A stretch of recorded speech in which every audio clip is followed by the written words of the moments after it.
Welcome to Reels Flix Reviews. This is a show where we review everything from the Marx Brothers to latest, greatest, craptastic Harvey Keitel movie. This week, we review the movie Troll Hunter. I'm Jonathan Charney, he's James Stevens, Hello. And the strange dude in the lower left-hand corner is Ryan Preston. Hey, everybody. And since this was my unfortunate pick, I'm going to go first. This movie was made in 2010, and it is by André something or other. It's a Norwegian film. Pronounced it last week, whatever, if you guys want to find out. Look last week. And this movie is about a group of students investigating a series of mysterious bear killings, but they learn that there's much more to the mysterious killings and dangerous things going on. Okay, wait, hold on. This is one of my first little points that I wanted to bring up. So is that what they were doing? Because they really don't explain what the purpose of them just going out and picking on this random guy. No, I kind of gathered they were on some kind of a school expose or something like that. That's what I thought. Well, the problem with it is they don't really tell you. It's kind of just given to you. There's no backstory on that. Well, what I kind of thought was maybe they're doing a documentary expose on poaching. Because that's kind of what it seemed like. That's kind of what I was gathering. They started out like, oh, there's a certain amount of bears that are killed, or hunting licenses that are given every year. And then all of a sudden they just kind of pick on this guy because that one creepy Norway dude that, like... Hans? No, not Hans. But the guy before that, he's like smiling. Like, oh, yeah. And that's the other dang thing. I mean, is everybody in Norway happy? I can't imagine. It's way too cold to be that happy. I know. Everybody there was like smiling like, oh, hey, how you doing? They're like, just happy to be on camera. I mean, are we in Canada or something? Everybody's happy and, yeah, I mean, that... Just a nicer class of people than here, huh? Well, that's what I'm thinking, and that's like the joke they made about Michael Moore. Not everybody in Canada, leaves their doors unlocked. Same thing in Norway. Not everybody there is going to be happy. You got to find somebody that's pissed off. I do like the fact that they kind of make fun of Blair Witch Project through the entire movie. I mean, it's very subtle. Yeah. But it's extremely amusing. I have to say, I love the way they did the trolls in this movie. Yeah. Well, hold on. I got a point before that. I mean, what was up with the huge bear? That shaggy bear that they kept on bringing back. Like, they showed it dead in the beginning, and this big stuffed bear with its tongue hanging out, and then later they use it to disguise the troll they killed by bringing the same shaggy dead stuffed bear. But they don't say. Pretty sure that was a different bear. What made me laugh though was the zipper footprints. Yeah. I was. Don't you think you should put a little more weight than about 4 pounds of pressure on that thing? I love the fact that in the second time you see the bear, you can almost see the zipper. Yeah, it's like a beanbag bear. I mean, that's what it looks like. The thing about it is that hunter guy, Hans. Mm-hmm. For a hunter that's out there hunting trolls, what was he? He wasn't a Navy SEAL, but he was a Navy Special... Navy Ranger. Norwegian Special Forces or something like that. Yeah, Navy Ranger. That's exactly what it was. He sure was oblivious to being followed. Yeah, you would think you would notice somebody with a giant boom, a camera, and a microphone following everywhere. Yeah, and the guy with the blue jacket walking behind you like, nobody can see me. I know. Hey, do you remember me? No, who are you? Really? Yeah, way to pay attention. I know. Well trained, aren't you? I'm kind of jumping ahead. Not to mention, ex Navy Ranger from Norway. Exactly. So cut him a little slack on that, but he's still going out into the middle of the woods in the middle of the night with nothing but essentially a really big flashlight. Now, okay, that might help trolls, but there are other things in those woods that might be attacking him, right? But wouldn't you carry a pistol? Well, okay, that was a... No, why would you do that? Because I think he does have a shotgun, but since it's Norway, it's probably illegal to carry. Yeah, and you were saying you jumped ahead. Yeah, I was going to bring it back a little bit. Now, in all the fairy tales I grew up with, and I read a lot of the old fairy tales, as a kid, I kind of thought they were cool, and some of the more obscure ones, like the Grimm's fairy tales, where they were real, a little bit more legitimate. I never knew that trolls like car tires. I never... Old car tires. I know old car tires. Or the Gremlin, the car that they had. That's what it looked like. It looked like a Gremlin, did it not? A green Gremlin? It did. It looked like a lime green AMC Gremlin. But I never knew that... they like car tires. Talk about car tires. I love that Connex unit they have in the middle of nowhere, and the guy's like, they tried to get to the good stuff. Yeah. Really? The good stuff. The car tires sitting in there. That's the But stuff. he couldn't open the wrapper. Yeah. I wonder what tires they like best. I mean, do they like Bridgestone, Toyos, Pirelli? I mean, Firestone, yeah. I really want to know which version of fake rubber do they like the best. One of my favorite insults in the entire movie when it says, "Which one's you are Christians?" I know it can't be you, woman. Yeah, he points at the woman and says, "It can't be you." And they don't say it. I want to know why.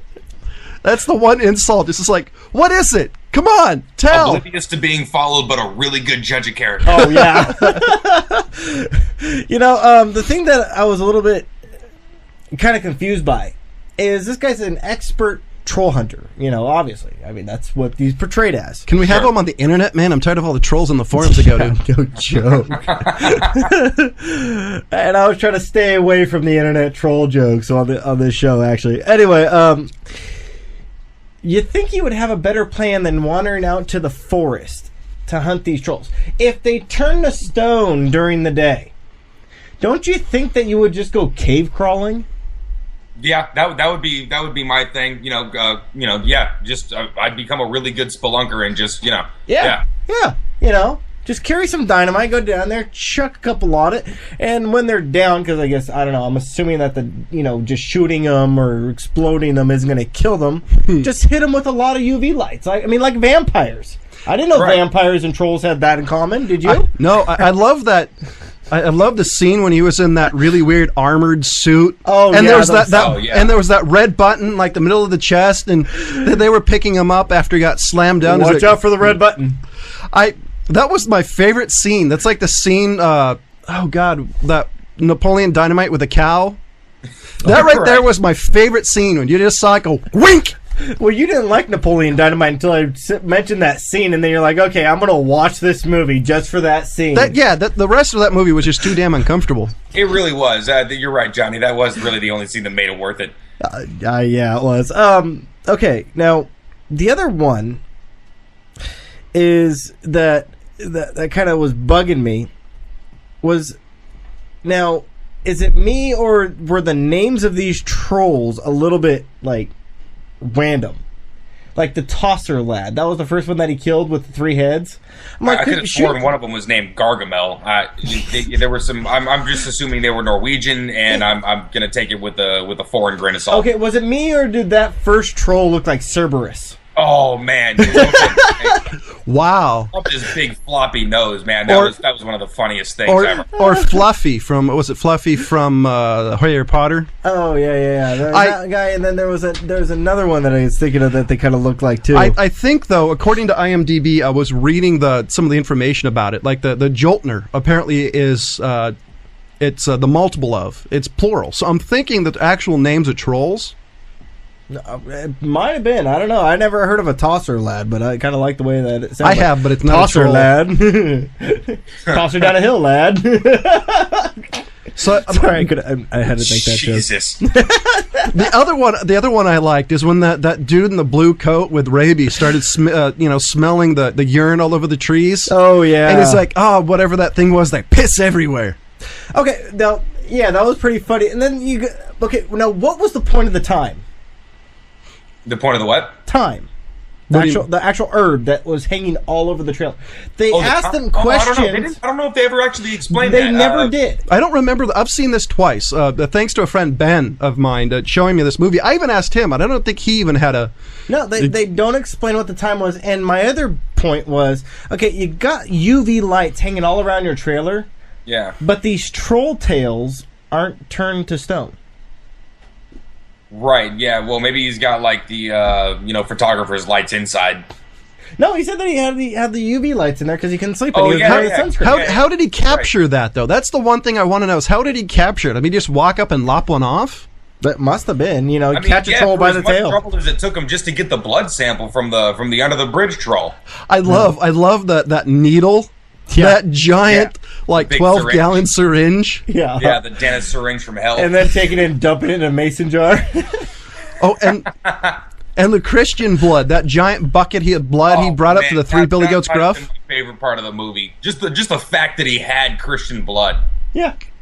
Just, you know, just randomly hiding in a trailer. in a bucket full. I mean, you know. Yeah, not a little bit, enough to kill somebody or two people to get it. Sure, and it's not like you go to a blood bank and say, hey, which one of these is a believer? Yeah. You know, I mean, you kind of got to find yourself a Christian and then sort of, you know, do a little bloodletting. Yeah. You never know. Maybe in Norway, you know, all the you know, they have a little cross for Christian, a little crescent for a Muslim, Sure. some sort of strange symbol for an atheist. Okay, now was it just me, or did these guys break almost every horror movie rule? That's why I think this was. Sure. I think that's why I think this was good, because it wasn't stereotypical. It made fun of a lot of them. Yeah, it did. Just by doing Yeah. really stupid stuff. And the girl didn't die first. Oh, I know. Right. I was surprised. She actually lived. Yeah. Well, kind of. They didn't show her die, but they never said that she was found either.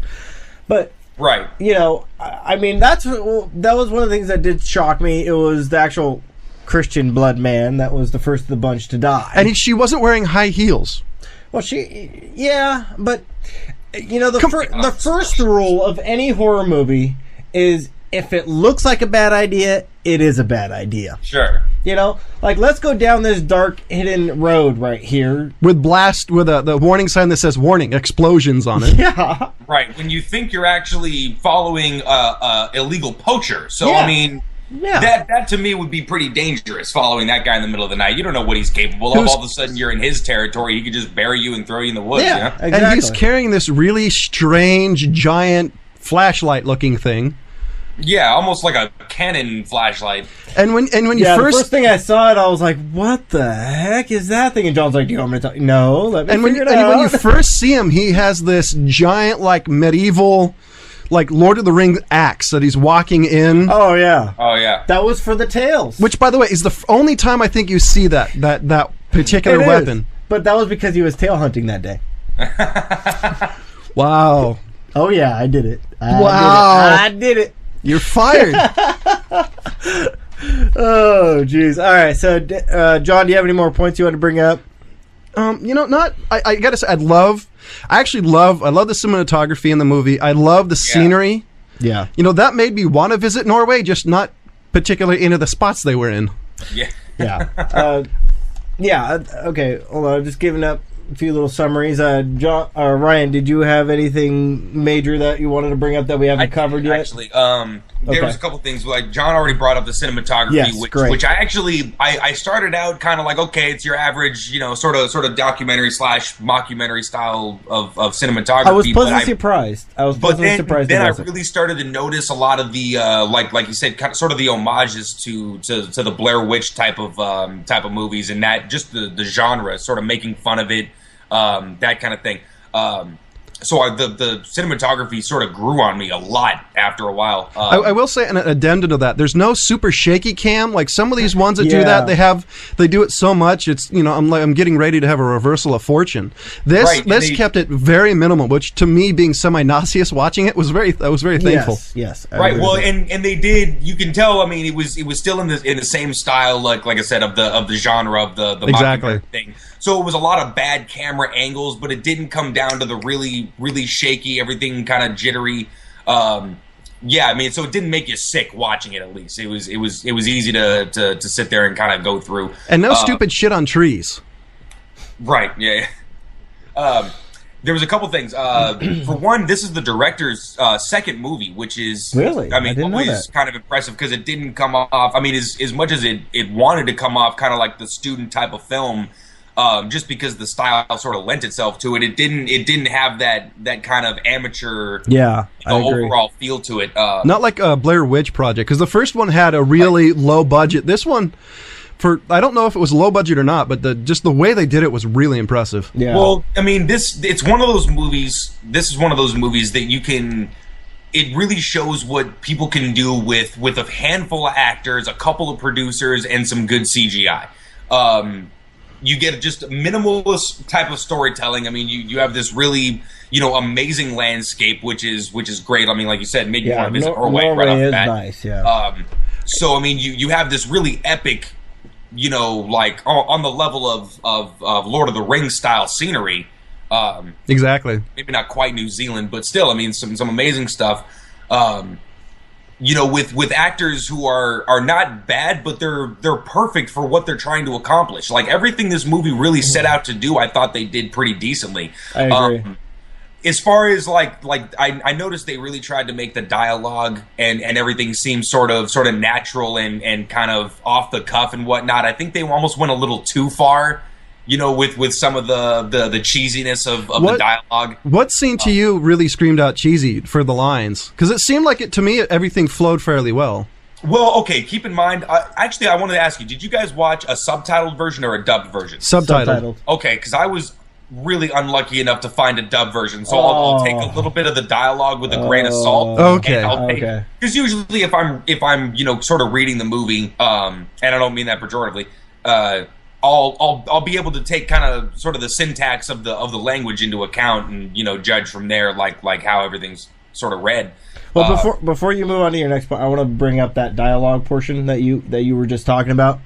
And John, the parts that I would say that Ryan is probably having problems with is the parts where it's they're kind of trying to have like little social conversation in between each other. Yeah. There was a couple scenes it was lost in translation because of the dubbed version, or if you guys were noticing the same thing. No, I noticed a couple times, not so much in like the restaurant scene, but when they were sitting in the trailer. I see. It was some of it was really forced. The interaction, not at the parts where they were hunting, but the parts when they were like in a cabin or in the car. I could see that. Yes. There wasn't really as smooth as some of the other ones were. Yeah. That's what I'm thinking Ryan was saying. But again, you watched a dub version, we watched a sub version. So right. So I knew I might have been losing a little bit just because I know that anytime you watch a dubbed version, you're really losing a lot as far as performances. So I tried to judge it on other things.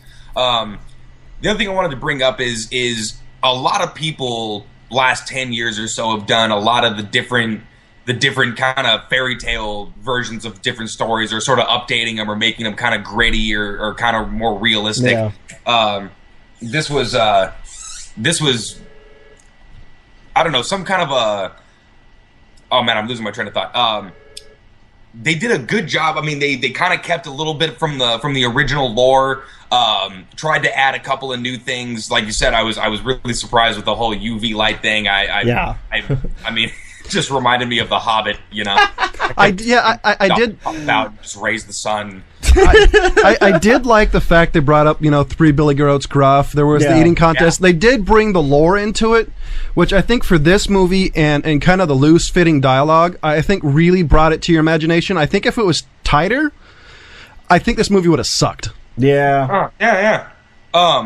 There was a lot of directions they could have taken this, and it would not have been as good as it was. Now, I'm really not saying that it was the greatest thing ever, but as far as I mean, it's like 12 people made this movie. I mean, they found some money. They went out, they filmed this thing. I mean, you could tell it was really easy to film, but like I said, everything that they set out to accomplish as far as the look and the feel of the movie, they accomplished, really well. I mean, it was really just the style of the mockumentary that really kind of saved them, as far as everybody not looking for any kind of big budget craziness other than the trolls. But as we've learned from stuff like Cloverfield and these slightly lower budget movies, you really don't need any kind of a studio. You can just find yourself a good CGI guy and really do what you want. I have to say, I haven't seen Cloverfield, but I've never heard anything good about it, though. Well, as far as the monsters are concerned, I mean, that's kind of where you lose it. you have a budget of a couple $100,000, and they spent, I'm sure, $150,000 of that on the CGI and really making that part ring true. Which is really, I mean, as far as the mockumentary style of genre, that was the only part that they needed to spend any kind of money on, because everything else, I mean, just looked better, cheaper.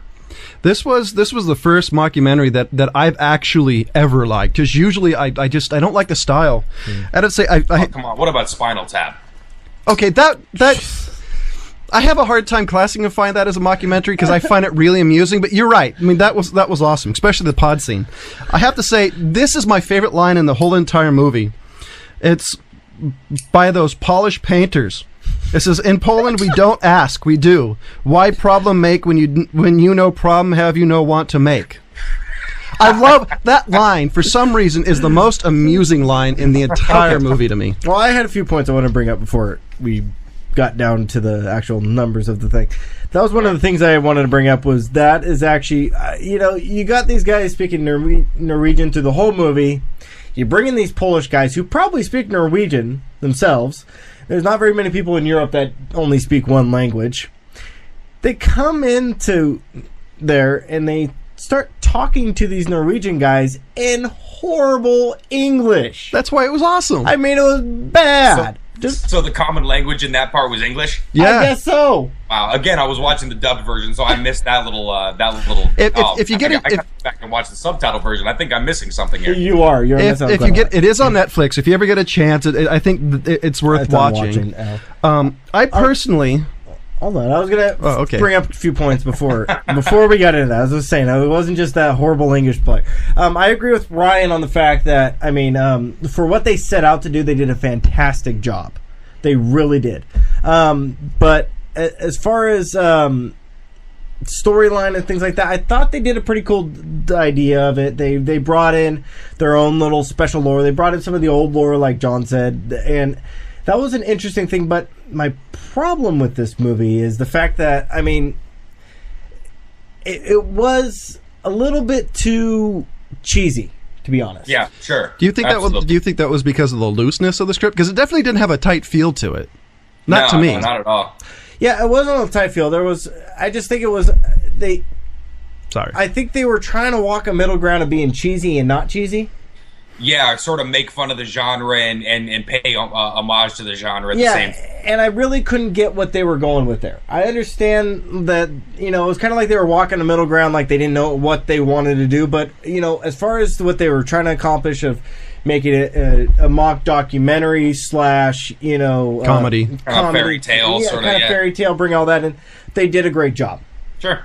Like John said, the shaky camera stuff, there really wasn't much of that. There was not too much running with the camera thing. That was really good. And the thing I really, really appreciated is they didn't go for the grainy camera style. Oh, thank God. That they get major points for me on.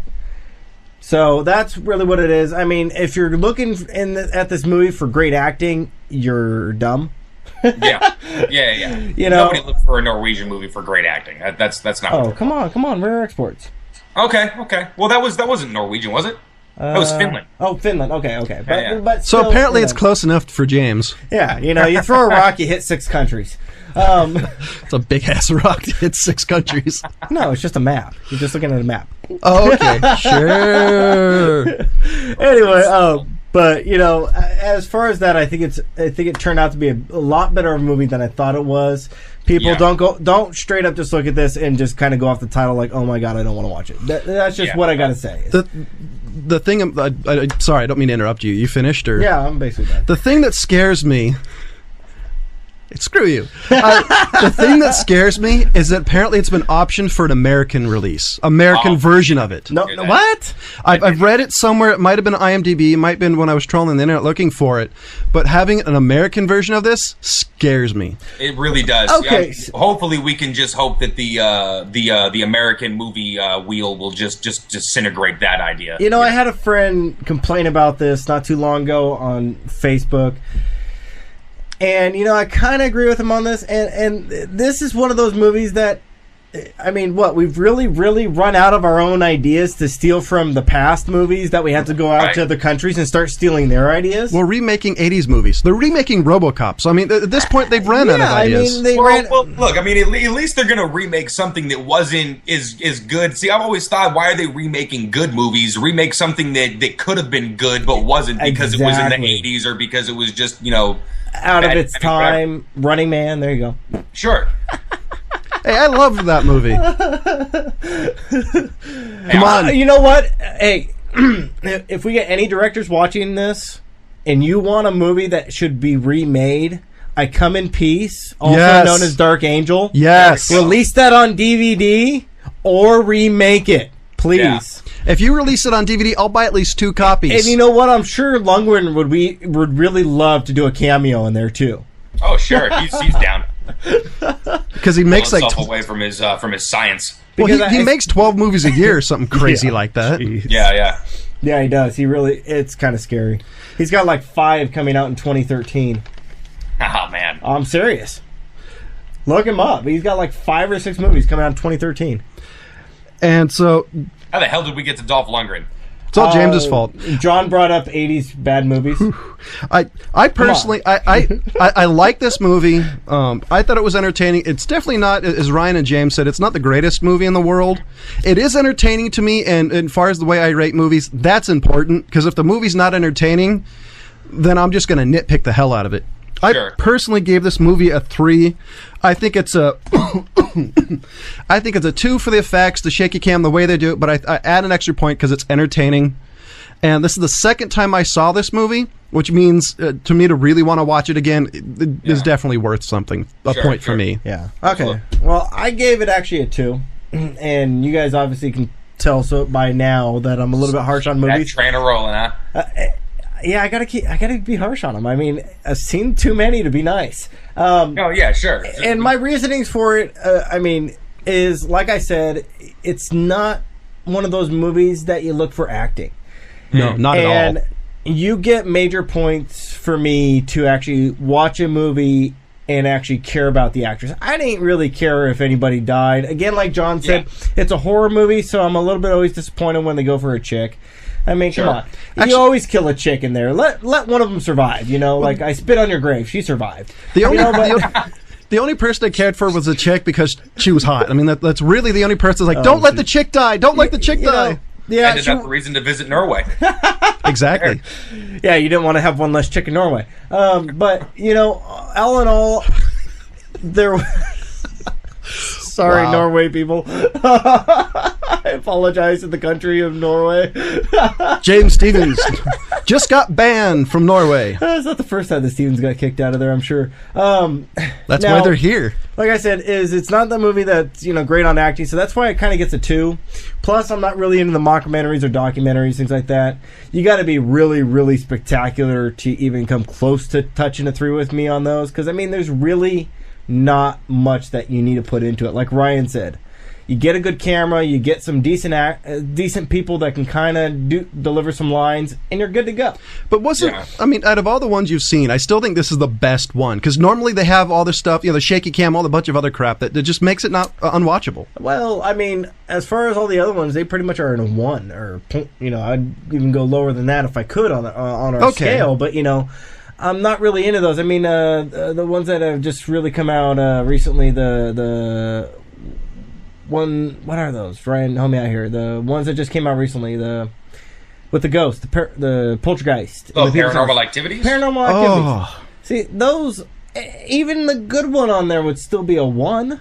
Well, the first one on there, I'd give that higher just because, again, I'm a fan of the minimalist storytelling, and it was an interesting slow burn of a horror movie.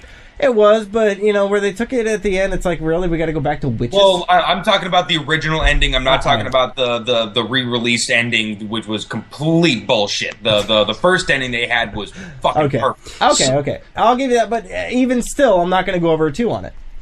Okay, fair enough. So, what did you give this movie, as far as rating wise?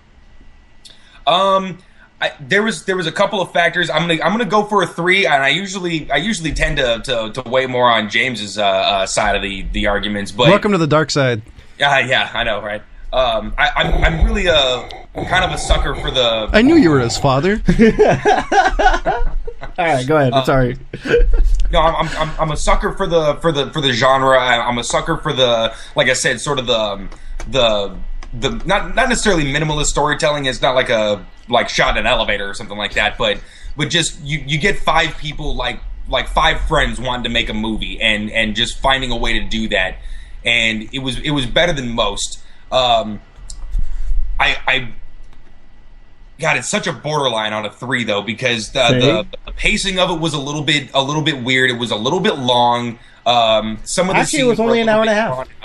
But again, I'm taking a grain of salt with the dubbed version I saw, because whoever dubbed it was just mentally ill.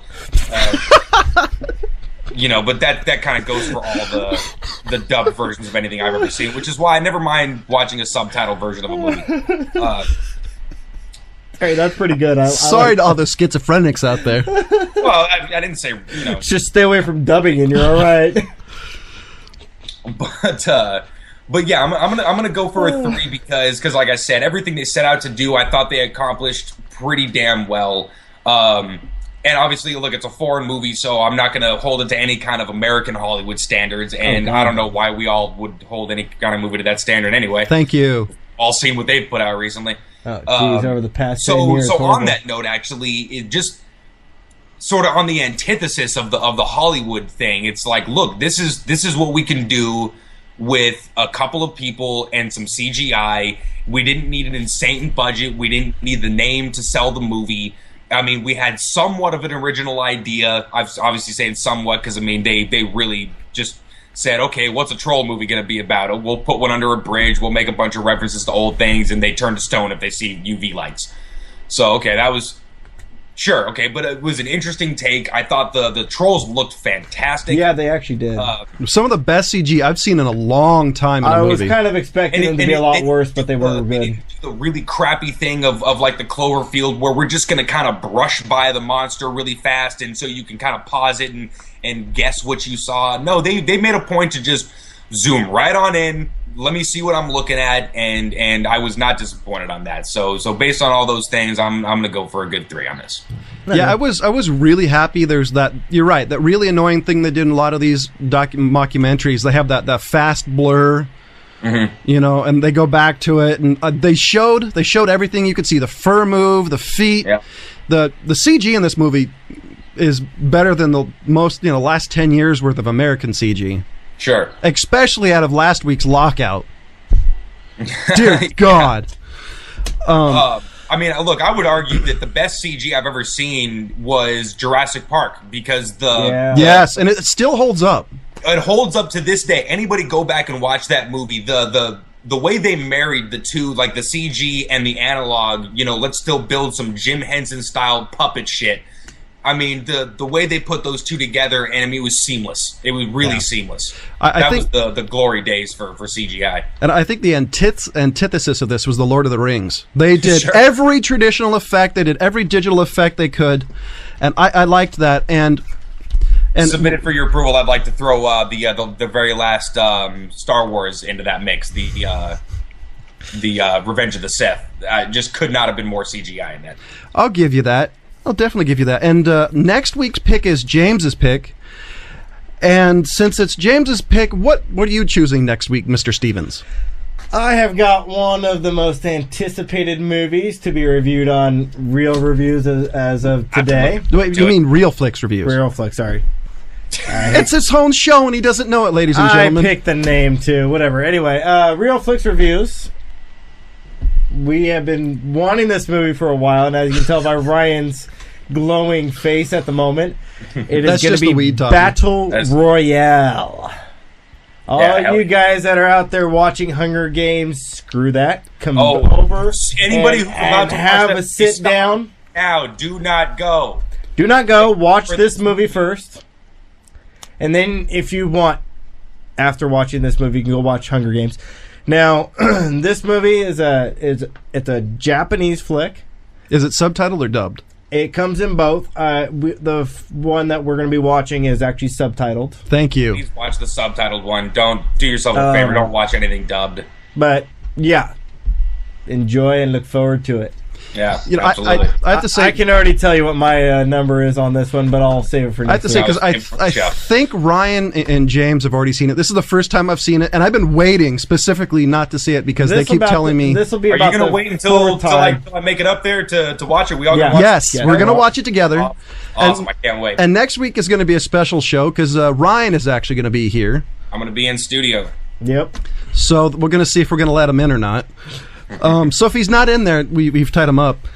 So for John, myself, it's either me or a pair of shoes, Oh dear God! For myself, Jonathan Charney, James Stevens, and Ryan Preston. See you next week.